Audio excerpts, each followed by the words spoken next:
Quite often on club fields the ground is really uneven, so the back of the tee, we want to find a real low point in the grass and put the back of the tee in there. That way the front of the tee is going to be elevated and the ball is going to sit super nice for us. Next thing is this ball valve. You want to have the valve of the ball down and facing forward. This thing does have weight and it does cause the balls to wobble, so we want to put that in the lowest part of the tee and have that at the front. We want the ball to be on about a 45-degree angle. Reason is this sweet spot at the back, as soon as we start laying the ball forward it gets smaller, so it's harder to find that sweet spot on your foot knuckle. So if we have it on a 45, then it's going to give us the best opportunity to get up the back of that ball and find that sweet spot. For a start, just have your seams facing the target. The camera lens is my target, so you want to check these seams every time you kick the ball. Go back, check your seams, make sure that they are facing your target. With your goal kicking, I want you to feel like you're more behind the ball when you're goal kicking than in front of the ball.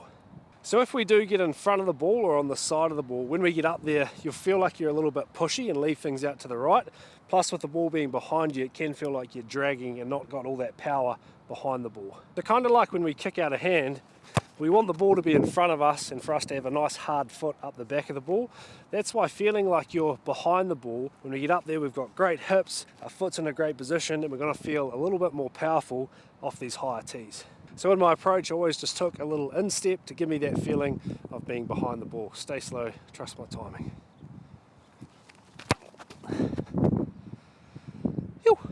We're on halfway. This is more of a rugby league style of kick. We're trying to kick the ball all the way down into their cage, into their python pit, the dragon's den, whatever you call it. We want height and elevation, but we also want some punch on the kick so that it gets there, doesn't undercut, doesn't fall short. So to achieve this, we need both the forward momentum and also up momentum. This is just up momentum. So I got off the ground, but I just went up.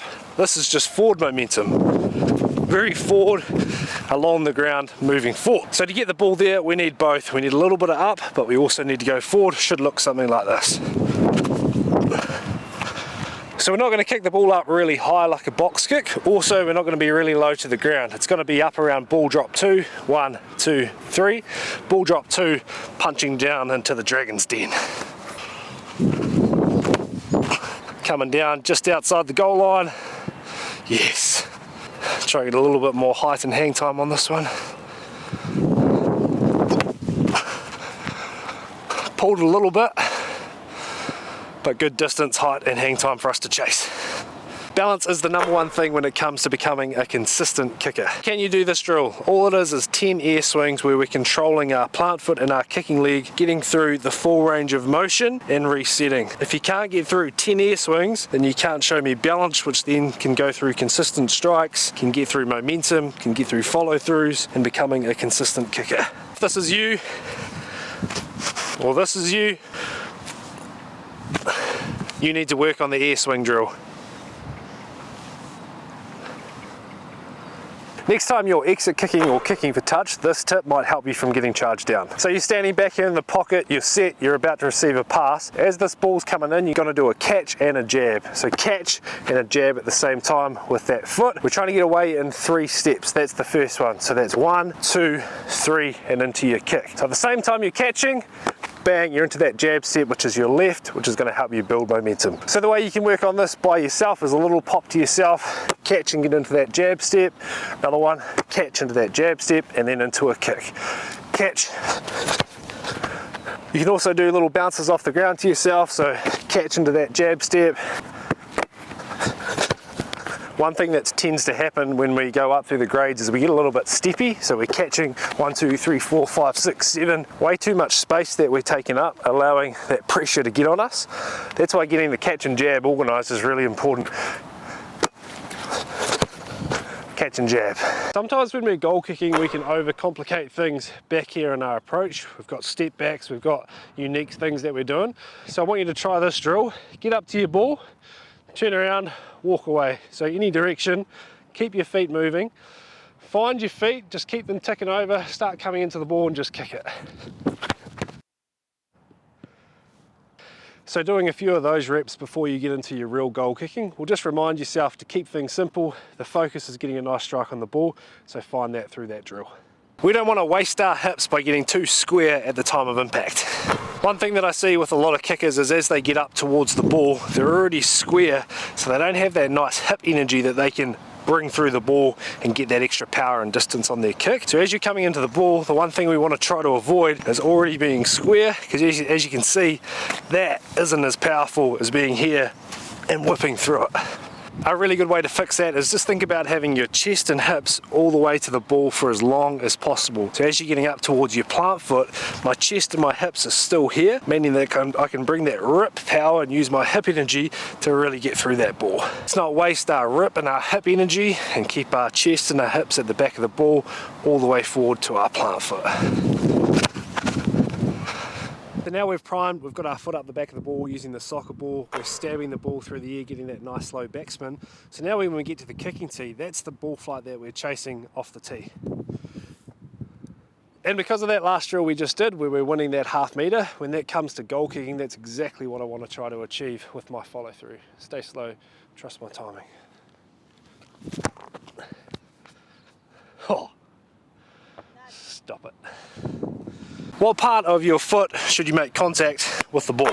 Really easy to find, it's that hard part of your foot. It's called the foot knuckle. That's the part we want to make contact with. It's usually about your second lace on your rugby boot. But what is more important is actually the angle of your foot. So if this was a soccer ball and I was pushing it along the ground, my foot is along this line, not heading towards target. So it looks a little bit like this, hitting the ball on the inside of my foot. So if that's the inside of our foot, the complete opposite of that is completely straight, facing you towards target. Now we actually don't want to get into this position. We want to be on the same angle as our kicking leg. So now if you have a look at my kicking leg, as I come to make contact, my foot is lined up directly in line with my kicking leg, meaning I'm going to get a really nice contact on this ball. After impact with the ball, your foot is naturally going to straighten up towards the target. We're coming into the ball on an angle, plant foot lands, we get our strike, foot is in the same line as our leg. As we come through to follow through, our toes get through to target. Now Georgia is a gun kicker, and here is a kicking tip that helped her add an extra 5 metres to her kicks. One thing that we worked on with Georgia in the early days is not just kicking the ball with our leg. We want to use a full body movement and incorporate our radial arm and our upper body. At the time of impact, if we can be coming across our body and nice and strong, not sitting on a seat and not just using our leg, that's going to add more distance and power to our kicks.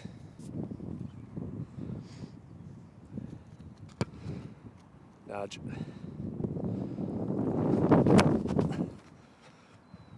There is 3 styles that goal kickers use when kicking. There's the hop technique, which looks like this. Hop, hop.